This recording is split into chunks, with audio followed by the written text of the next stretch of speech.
So they'll warm the car, and then Sebastian will go do his thing. Only time will tell, Dan, and we'll know in about 9-10 minutes or so. But I think that they came for one reason, and one reason only, is now Sebastian Loeb approaches the start line of what could be a new world record run. When we go to this inboard camera, you're going to hear the switching of the gears. You're going to hear the switching of the gears. You're going to hear the roar of the engine. You're going to watch it all live here. Everyone gathering around the monitors. What could be one of the fastest times ever to be conquered on Pikes Peak. And here we go. You're watching it live right now on Red Bull TV, redbull.tv. And around corner number one, that was where corner number one was so much trouble for Paul Dollenbach. And around number one, making it just fine. This is a live aerial shot right now coming down the course. Will this be the day that Sebastian Loeb sets a new world record on Pikes Peak in 2013 in the 91st running of the Pikes Peak International Hill Climb? As you're seeing it all live right now on redbull.tv. Obviously, we talk a lot about Sebastian, but this has really been a team effort. We have to look at the whole effort from start to finish, the preparation, the build out of this car, the testing, all the stuff that you don't see that goes into what could be an 8-minute showcase. So literally, as we have the whole team surrounding us here on our broadcast platform here at the base of Pikes Peak at start line, about 9,200 feet, everybody is intently watching as we are getting tremendous shots overhead. Absolutely. And I'll tell you, when you look at this, as fast as this vehicle is going, one of the first glimpses of the ability to see this all happening live and on your screen for the very first time, and it just gives you an indication how fast these cars can make their way up. It was hard to identify exactly what corner that was. It was a left-hander though, but it did look like Sebastian pushed wide. He had a lot of lack of front-end grip. His line there was probably not the one that he really preferred, but again, with 800 horsepower and his talent, there's some wiggle room there, Dan, and we're gonna watch it all happen right now as the second car of Romain Dumas now fires as he will approach the start line. Around that corner coming up to Glen Cove, and then obviously Sebastian Loeb is going to need to get all the speed in this area because he will be in that area where he's going to start to come along the ragged edge and go up to the summit of Pikes Peak through the W's. Some of the big hairpin turns that Sebastian Loeb is going to have to conquer, and then very soon Dumas is going to be also trying to conquer the turns here on Pikes Peak, as you're seeing it all live right now, coming up to an area of the race course that is near 16 Mile. And I'll tell you, as you watch this right now and the trees go flying by, the speed of upwards of 160 miles per hour is by Sebastian Loeb, the Frenchman driving the Peugeot Sport 208 T16. Around the corner he goes, and up now coming to the area of Glen Cove. And I'll tell you, this is, again, the area of Pikes Peak where if you're going to set a record, you have to be in the area set that record in this section of the highway, because you're not going to gain speed as you're going up into those higher elevations. I want to really especially watch the W's as he goes up to 16 Mile and then up to bottomless pit. I think this is an area where Sebastian and the horsepower is really going to shine.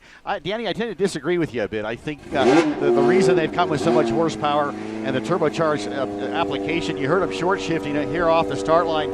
I think this might be an effort that really is designed to, and I'm guessing, to push midway to the top.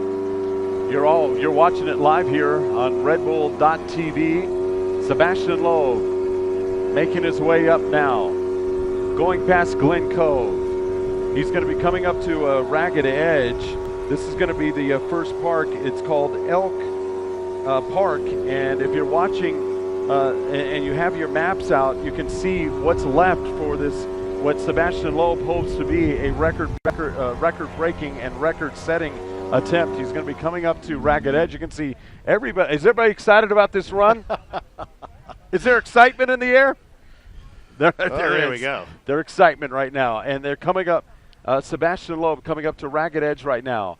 And as you see the turn around to get to Ragged Edge, this is when you're on this part of Pikes Peak, directly to the driver's right is the straight down the mountain, and he's coming up to the W's, which is he's either going to make it or break it in this area, Kurt. Well, it's my call, and he's heading up to an area last year where we had that big off by the Mitsubishi team, and a lot of guys don't like this area of the racetrack. We've not talked to Sebastian about this in particular, but as Roman Dumas now heads up to the start line here, Sebastian now heading up into the area where they had the big off with the Mitsubishi guys last year. And that's enjoyable. I appreciate that. We've got the power and we've got the helicopter. Now you can see Sebastian Loeb coming up to the second leg, the second cut of the W's. He's going to be coming up the 16 mile. He's already passed Ragged Edge. Sebastian Loeb driving the Peugeot Sport 208 T16. Is he going to set a new world record? Only time will tell. He had some difficulties a little bit in the beginning of the section 1, but as you can see right now, he is definitely making his way up the mountain here at Pikes Peak. We've seen it before, Kurt. We've seen the competitors. What's going through their mind at this particular part of here we go. Pikes Peak. That's the FlatironsTuning.com 16 mile, the critical left-hander that it will take him up to Devil's Playground, then the bottomless pit. He's going up to Devil's Playground as well. Look at the crowd at Playground. Holy Devil's cow. Playground absolutely packed year in and year out. And again, if he's not going to have the speed coming through the W's, this is where he can really make it up as he's coming up to the upper part, to upper gravel pit. He's approaching, and he's already passed 19 mile here on Pikes Peak Highway. And this is a very critical area because we're above tree line now. You lose some reference points. You're literally looking off into the sky. It's an area that maybe for a first-timer, certainly with Sebastian's talents, I hope that doesn't come into play, but for a first-timer, as you come above tree line, you lose all reference points. You're literally driving into the sky, and a lot of these corners do fall away. They're decreasing radius. It's a very challenging point, but I think this is where this guy's really going to shine. No question about it. You can see the consternation of the people when they switch back to the camera to us. We have the helicopter obviously geared up, and we're going to hopefully get reacquainted with the helicopter here shortly. As the last check, he's going to be coming up to Gravel Pit, which is an area up on top of Devil's Playground where Sebastian Loeb is going to be able to reach some big-time speed through here. You can see there's not so much section of the highway that you have any danger on the right or left of going over the side of the cliff, and you can see that he is really picking up this big-time speed coming up as we're approaching the summit of Pikes Peak. He's going to be coming around Boulder Park up to Olympic. There's a couple of hairpin turns there, and then it's up to the summit. And hopefully what he hopes is going to be a record-setting attempt. Well, we just heard Roman Dumas take off, the American Le Mans Series driver and Le Mans 24-hour champion. Sebastian now approaching the summit. In the days of old, bottomless pit area, when it was gravel, especially the right-handers, you're carrying big-time speed up there. You could hook that right front, much like a flat tracker or an off-road racer, to help the car rotate, help it turn.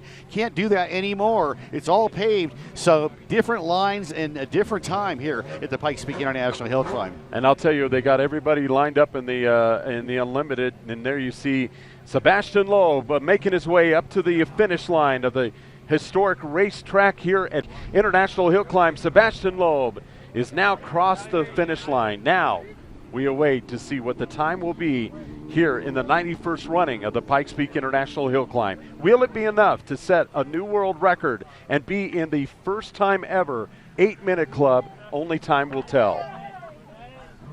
A lot of handshakes A lot here. of people congratulations are pretty much going knowing around. there's a lot of congratulations, handshakes around. We got the cameras coming in front.